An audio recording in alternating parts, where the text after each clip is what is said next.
dominicains au Rwanda. Méditation liturgique, samedi 9e semaine du temps ordinaire 2020. Instruit, mais certaines connaissances sont meilleures que d'autres. Frères et sœurs, la liturgie d'aujourd'hui nous rappelle que posséder et donner des connaissances est une très bonne chose. Je te le demande solennellement, proclame la parole, instruis, dénonce le mal, encourage le bien avec une grande patience.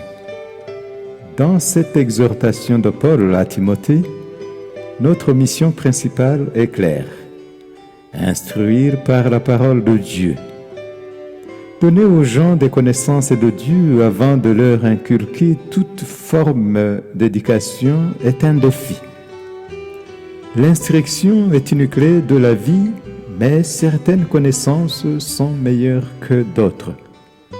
L'ignorance n'a pas de place dans notre foi chrétienne. Elle n'est pas une vertu. Pour Paul, instruire devrait toucher à deux aspects. Le premier aspect, c'est dénoncer le mal.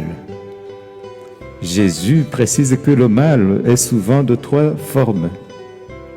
L'hypocrisie, l'avidité et l'insensibilité à la misère des plus pauvres. Méfiez-vous des scribes qui dévorent les biens des veuves et qui affectent de prier longuement, dit-il. Ils seront d'autant plus sévèrement condamnés.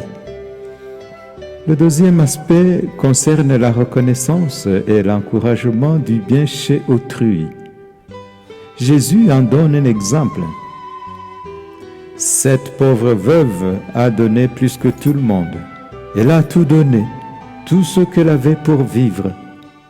Ainsi, frères et sœurs, l'esprit de détachement et de liberté vis-à-vis des biens financiers et matériels rend la veuve supérieure dans l'accomplissement du bien. Dieu s'en réjouit énormément. La veuve donne sans compter quand les riches font d'abord des calculs rationnels. Pour Jésus, ces riches ne sont pas à condamner non plus. Ce ne sont pas des hypocrites comme les scribes.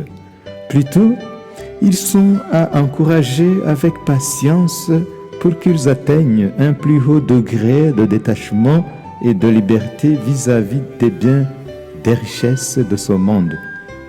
La veuve, quant à elle, n'est pas folle quand elle donne tout ce qui lui reste pour vivre. Elle est tout simplement libre. Que le Seigneur Jésus fasse croître en vous, frères et sœurs, la liberté et le détachement vis-à-vis des biens de ce monde.